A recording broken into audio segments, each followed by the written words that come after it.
الحمد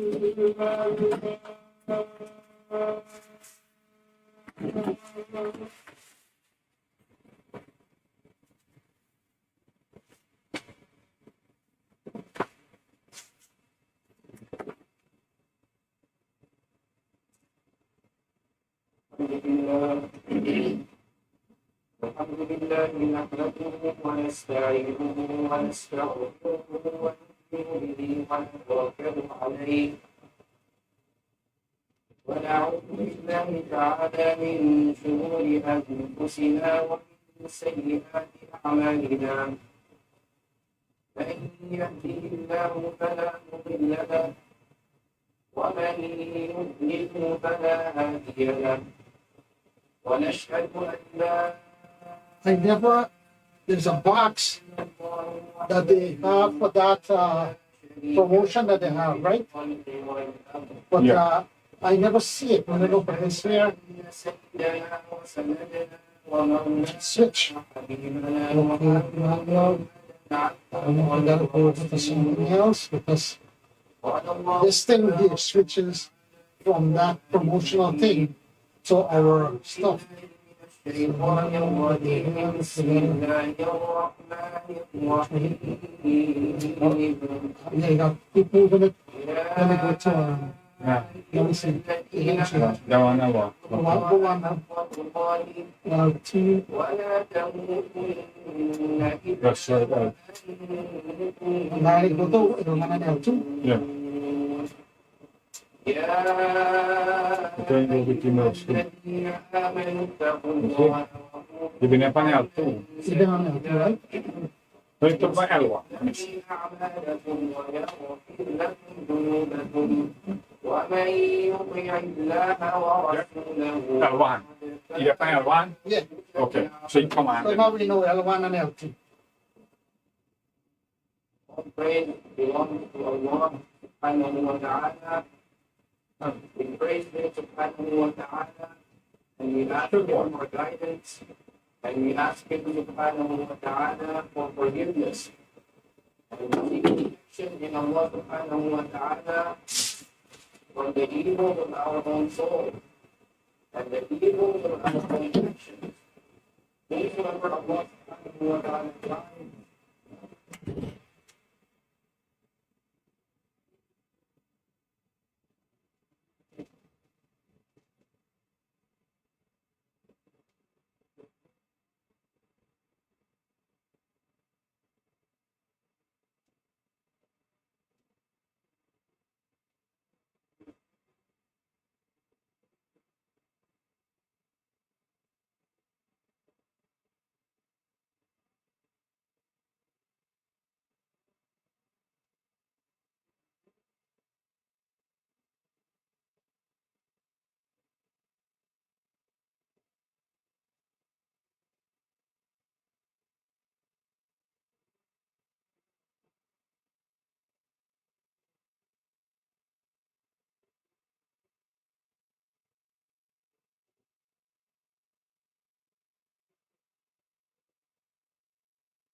Allah subhanahu wa ta'ala, what is false in the eyes of Allah subhanahu wa ta'ala, وَتُؤْمِنُونَ بِاللَّهِ, and you are believers in Allah subhanahu wa ta'ala.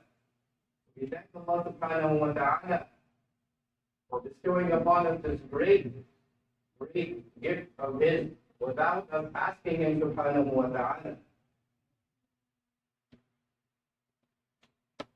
And despite us enjoying the multitude of the blessings that Allah subhanahu wa ta'ala has given us, we look around us, the blessings of Allah subhanahu wa ta'ala are uncountable.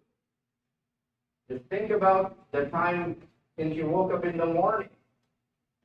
Recount to yourselves some of the blessings that you enjoyed from Allah subhanahu wa ta'ala. Allah subhanahu wa ta'ala caused you to be in a warm place. Allah subhanahu wa ta'ala gifted you a roof over your head. Allah subhanahu wa ta'ala granted you a warm place to sleep in. Allah subhanahu wa ta'ala gave you warm water. You turned on the tap. The water was warm. You made wudu with. Allah subhanahu wa ta'ala gave you the gift of a healthy family, a loving wife. Allah subhanahu wa ta'ala gave you food to eat without you making dua to Allah subhanahu wa ta'ala. Allah subhanahu wa ta'ala gave it to you anyway. This is from the karam, the bounty of Allah subhanahu wa ta'ala. Recount some of these blessings so you grow in gratitude towards Allah subhanahu wa ta'ala. Now Allah subhanahu wa ta'ala says in the Quran, in Surah Al-An'am, Allah subhanahu wa ta'ala says, and before we read the ayahs, even though Allah subhanahu wa ta'ala has placed the Muslims in this part of the world in great bounties, in multitude of blessings, some of our fellow believers, Allah subhanahu wa ta'ala has placed them through tremendous trials and testing. Allah subhanahu wa ta'ala has made them go through tremendous trials. Where Allah subhanahu wa ta'ala has tested them with what? With loss of life, with loss of family members, with loss of property, with loss of wealth. And Allah subhanahu wa ta'ala says in the Quran, in Surah Al-Baqarah, وَلَنَبْلُوَنَّكُمْ بِشَيْءٍ مِّنَ الْخَوْفِ وَالْجُوعِ. We will definitely test you by taking away, by trying you with fear, والجوع and hunger, وَنَقْصٍ مِّنَ الْأَمْوَالِ, and your wealth decreasing in numbers, وَالْأَنفُسِ, and the number of people, وَالثَّمَرَاتِ, and the bounty that you have. And then Allah subhanahu wa ta'ala says, وَبَشِّرِ الصَّابِرِينَ. Glad tidings for those who are patient in sight of these calamities. When they're going through, they're patient in the face of these calamities, and they turn to Allah subhanahu wa ta'ala. So the ayahs that we're going to read, Allah subhanahu wa ta'ala tells us that a calamity that comes is a form of trial and tribulation for those who are bearing it, and also for those who are witnessing it. But at the same time, the blessings that come are also a form of calamity. The blessing that we enjoy is also a test from Allah subhanahu wa ta'ala to see how we respond, to see if we are reminded of Allah subhanahu wa ta'ala through all that is happening around us. So Allah subhanahu wa ta'ala says in Surah Al-An'am, وَلَقَدْ أَرْسَلْنَا إِلَىٰ أُمَمٍ مِّن قَبْلِكَ فَأَخَذْنَاهُم بِالْبَأْسَاءِ وَالضَّرَّاءِ لَعَلَّهُمْ يَتَضَرَّعُونَ. Allah subhanahu wa ta'ala says, we sent messengers before you, the Prophet sallallahu alayhi wa sallam, to many communities. فَأَخَذْنَاهُم بِالْبَأْسَاءِ وَالضَّرَّاءِ, and afflicted their people with suffering and hardship. Why? What is the upshot? What is the hasil of the calamities? لَعَلَّهُمْ يَتَضَرَّعُونَ, so that they could learn humility. لَعَلَّهُمْ يَتَضَرَّعُونَ, so they could learn to be humble in front of Allah subhanahu wa ta'ala. The point of these calamities is what? Is for us to return to Allah subhanahu wa ta'ala. This is the way of Allah subhanahu wa ta'ala teaching us what? When the calamity hits, we immediately turn to Allah subhanahu wa ta'ala. So these ayats were actually directed towards the mushrikeen. Meaning if a calamity comes, even the worst of the disbelievers, they remember Allah subhanahu wa ta'ala. They remember God. Even the staunchest of the atheists, when the worst calamity comes, they remember God. From within them, they remember Allah subhanahu wa ta'ala. The point of these calamities is what? That we become humble and we turn back to Allah subhanahu wa ta'ala. But then Allah subhanahu wa ta'ala said, فَلَوْلَا إِذْ جَاءَهُمْ بَأْسُنَا تَضَرَّعُوا وَلَكِنْ قَسَتْ قُلُوبُهُم وَزَيَّنَ لَهُمُ الشَّيْطَانُ مَا كَانُوا يَعْمَلُونَ. Allah subhanahu wa ta'ala said, if only they had learned humility when suffering came from us. But no. What happened? The opposite effect happened to them. Suffering came and calamities came. But instead of learning the lesson and turning back to Allah subhanahu wa ta'ala, their hearts became hard. Their hearts became hard. The shaitan made their ill deeds attracted to them. The shaitan made their deeds attracted to them. And then Allah subhanahu wa ta'ala says, فَلَمَّا نَسُوا مَا ذُكِّرُوا بِهِ فَتَحْنَا عَلَيْهِمْ أَبْوَابَ كُلِّ شَيْءٍ. And when they had forgotten the warning that they received, فَتَحْنَا عَلَيْهِمْ أَبْوَابَ كُلِّ شَيْءٍ, we opened to them the gates of everything. We opened up all sorts of blessings we gave to them. They forgot to remind from Allah subhanahu wa ta'ala. Allah subhanahu wa ta'ala, as another thing, did what? Allah opened to them all sorts of blessings. Allah gave them everything that they desired. And this is the state of some of our Muslim brothers and sisters in some of our countries, where Allah subhanahu wa ta'ala has opened to them the gates of the dunya. Allah has given them millions and millions and millions of dollars. Allah has given them fancy cars and high buildings. Allah has given them so much. But this is also a test from Allah subhanahu wa ta'ala. So in every moment, we are in a test. This dunya is what? It's darul ibtila. This dunya is a place of tribulation and trial. It's a place of testing. In every moment, we are being tested by Allah subhanahu wa ta'ala. So for us sitting up here, our test is twofold. Our test is twofold. That when we see our brothers and sisters in Palestine and the other places suffering, we turn in humility to Allah subhanahu wa ta'ala. The question we have to ask ourselves is, how many of us have really asked Allah subhanahu wa ta'ala with humility? Humility means you persistently ask Allah subhanahu wa ta'ala with humbleness, with tears. And you consistently ask Allah subhanahu wa ta'ala many times, over and over again. Imagine a child that wants something from their parents. Imagine how they act when they want a small toy. How they stomp their feet and they cry. They cry until they get what they need. How many of us have done that in front of Allah subhanahu wa ta'ala? How many of us have done that? So the point of these calamities and these trials is not to turn into some sort of political analysts, where we are analyzing the geopolitical situation and we're saying Iran is doing this, and Yemen is doing this, and this country is doing that, and this is going to. That's not the point of these trials and tribulations. The point is what? That you increase in your humility in front of Allah subhanahu wa ta'ala. That you make sincere dua to Allah subhanahu wa ta'ala in the middle of the night. Early hours in the morning, you turn to Allah subhanahu wa ta'ala. When there's no one in you, but you and Allah subhanahu wa ta'ala. And you cry in front of Allah subhanahu wa ta'ala. These tears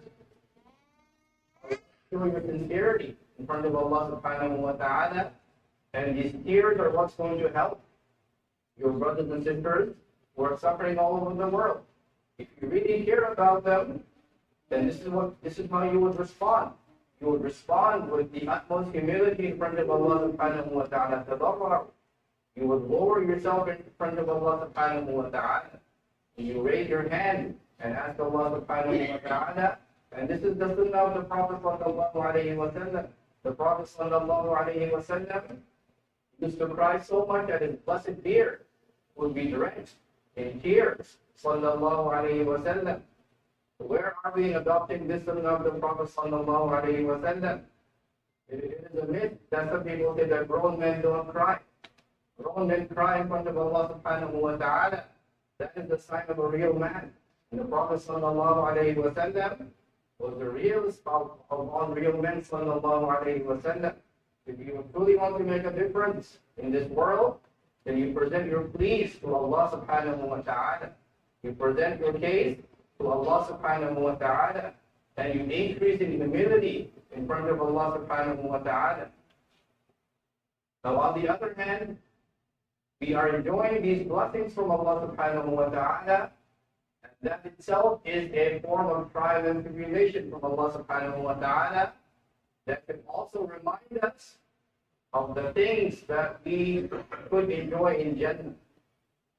The things that we see in this dunya, the trials and tribulations, that should be a reminder of the punishment of Jahannam. May Allah protect us from it.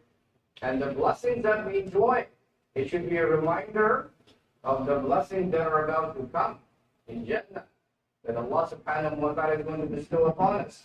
So the believer, his heart is always attached to Allah subhanahu wa ta'ala. His heart is always attached to the next life. His heart is always attached to gaining the pleasure of Allah subhanahu wa ta'ala. So everything that happens to you should remind you in one way or another of Allah subhanahu wa ta'ala, of the blessings of Allah subhanahu wa ta'ala. This is a response that we should have when we are faced with these calamities. May Allah subhanahu wa ta'ala make us steadfast. May Allah subhanahu wa ta'ala make us from those who are patient. May Allah subhanahu wa ta'ala make us from those who are sincere. May Allah subhanahu wa ta'ala make us from those who are truly humble in front of Allah subhanahu wa ta'ala. May Allah subhanahu wa ta'ala make us from those who ask for forgiveness from Him subhanahu wa ta'ala in the middle of the night. May Allah subhanahu wa ta'ala make us from those whose hearts are forever with those who are suffering around the world. أقول قولي هذا وأستغفر الله لي ولكم ولسائر المسلمين فاستغفروه إنه هو الغفور الرحيم.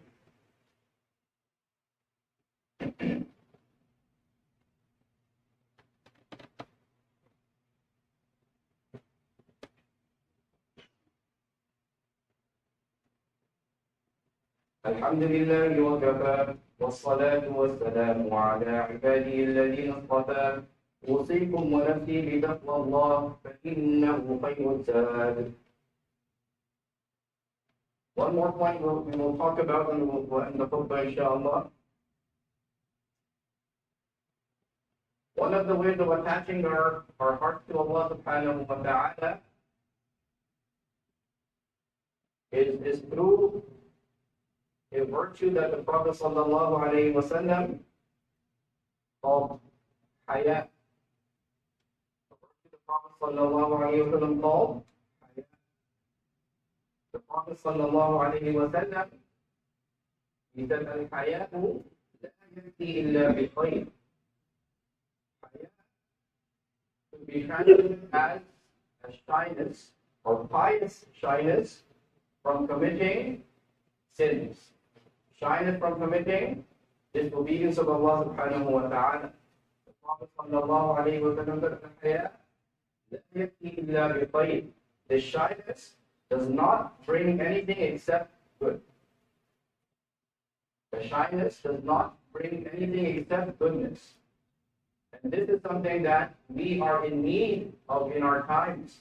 Because we live in times where the gates of immodesty have been flung open. Everywhere you look, you find immodest conversation. You find immodest pictures. You find immodest gestures. We are filled with a society that is pulling us towards what? Towards immodesty. Towards immodesty. But the Prophet ﷺ said, modesty, shyness, in disobeying Allah subhanahu wa ta'ala does not bring anything but good. And the Prophet ﷺ also said, إِنَّ الْحَيَاءَ شُعْبَةٌ مِنَ الْإِيمَانِ. He said, indeed, modesty is a branch of faith. So modesty means what? Haya means what? That you feel shy in front of Allah subhanahu wa ta'ala from disobeying. You know that Allah subhanahu wa ta'ala is watching you in all of your moments and all of your times. And this results in a shyness that prevents you from disobeying Allah subhanahu wa ta'ala. This is a hadith that's very apt for our youth who have been equipped with cell phones and all these other technologies, which is something that is very, very dangerous if it's put into the wrong person's hand. But remember, the Prophet ﷺ said, "What al-haya la ya'ti illa bi-khayr," that you be modest no matter who you're with, even if you're not with anyone. You're by yourself in your room. It's you and the phone. Remember, Allah subhanahu wa ta'ala is watching you. And you should be shy in front of Allah subhanahu wa ta'ala from committing any sort of disobedience to Allah subhanahu wa ta'ala. We ask Allah subhanahu wa ta'ala to make us from the people of modesty. We ask Allah subhanahu wa ta'ala to make us from those who are shy in front of Allah subhanahu wa ta'ala to commit any acts of disobedience. إن الله وملائكته يصلون على النبي يا أيها الذين آمنوا صلوا عليه وسلموا تسليما اللهم صل على سيدنا محمد وعلى آل سيدنا محمد كما صليت على سيدنا إبراهيم وعلى آل سيدنا إبراهيم وبارك على سيدنا محمد وعلى آل سيدنا محمد كما باركت على سيدنا إبراهيم وعلى آل سيدنا إبراهيم في العالمين إنك حميد مجيد اللهم اغفر للمسلمين والمسلمات والمؤمنين والمؤمنات الأحياء منهم والأموات إنك سميع قريب مجيب الدعوات اللهم انصر أمة سيدنا محمد صلى الله عليه وسلم اللهم أصلح أمة سيدنا محمد صلى الله عليه وسلم اللهم فرج عن أمة سيدنا محمد صلى الله عليه وسلم عباد الله رحمكم الله إن الله يأمر بالعدل والإحسان وإيتاء ذي القربى وينهى عن الفحشاء والمنكر والبغي يعظكم لعلكم تذكرون فاذكروني أذكركم واشكروني ولا تكفرون